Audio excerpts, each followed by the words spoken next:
Hello students, in this video I'm going to show you how to use the Moving Man simulation to complete your lab for today.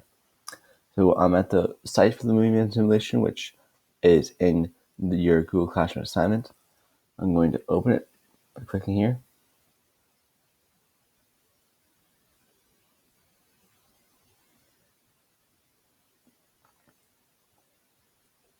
And the site is open. If you have any issues opening it, let me check to see if there's any other options for that. You might need to use the Java version. My computer works best on this version.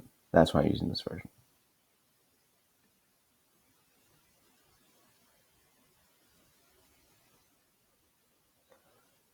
So once I have the simulation open, you see this scenario where you have a man on a number line with a house at 8 meters and walls on both sides. You can change the value for position either by putting in a number, say 5 meters, or by just moving the tab. You also change the values for velocity and for acceleration. You also put on vectors that show the velocity and acceleration, direction and magnitude. So if I put in 10 here and 5 here and -2 here, I would end up, and then I would press play down here, I would end up seeing the motion generated by that combination. So I would see a velocity that's slowly dropping and then turning as the acceleration is consistently in that direction. I could then pause my motion. See, if it hits the bricks, it stops automatically. So if you want to make sure your motion is not affected by that, you're going to want to exit out of the bricks. So you can record and you can play back. Let me move this so you can see everything. So you can record and you can use playback, which will show you your last simulation that you ran.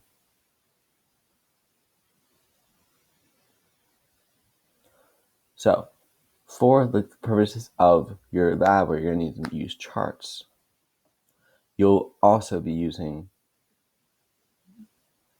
this.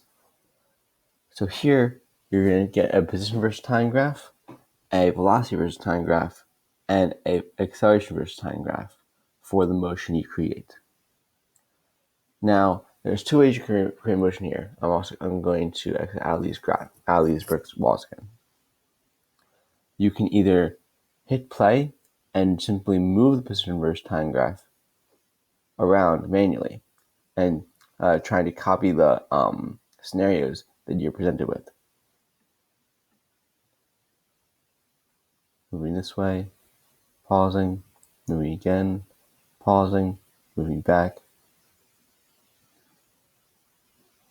stopping, and then pausing. And you see, as I made that graph, a velocity and acceleration versus time graph and acceleration versus time graph were created automatically alongside it. Now, say that I want to make a graph that has consistent velocity or consistent acceleration. I'm saying constant velocity per section or constant acceleration per section. To ensure that that can happen, instead of just moving my position versus time graph, I would then do this. So I'm going to reset here. When you reset, you clear all information, graphs and values. If I just hit clear, I will lose my graphs, but I will keep the values here. So I'm going to hit reset.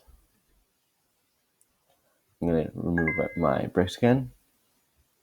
And now I'm going to plug in some values.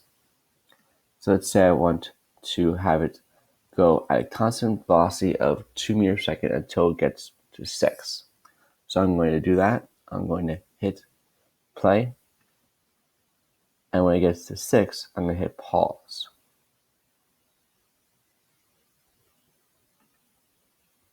So now I can change my value here.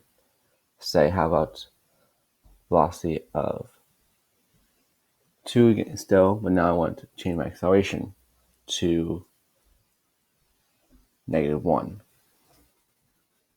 Now I'm going to play that and see what happens to the motion.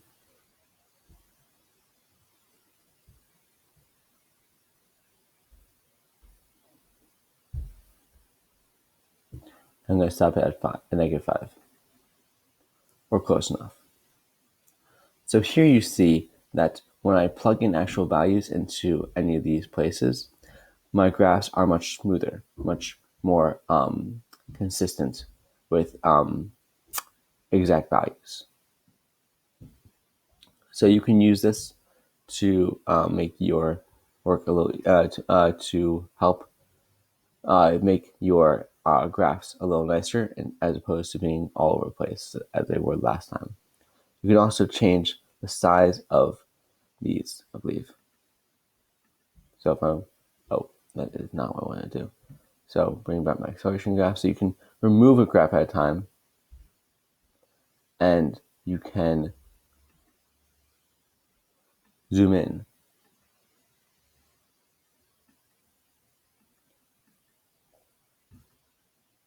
So right now I'm zooming in on my y-axis. So y-axis at the top, x-axis at the bottom. So x-axis is for all of them. Y-axis is just for one at a time. So this is y-axis for acceleration, y-axis for velocity, y-axis for position, and this is x-axis for all of them. So if I want to see the actual change in acceleration, I need to zoom in so we can see -1 is here now. So you're going to use this to get your graphs of your different scenarios.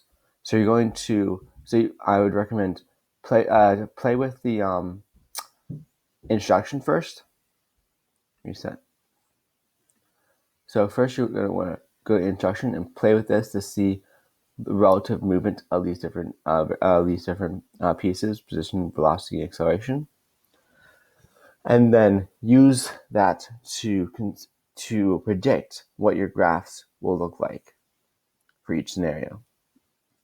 Then you're going to use the charts to actually play the scenarios out using either the position tab to just move around, or plugging values into velocity and acceleration to get cleaner results.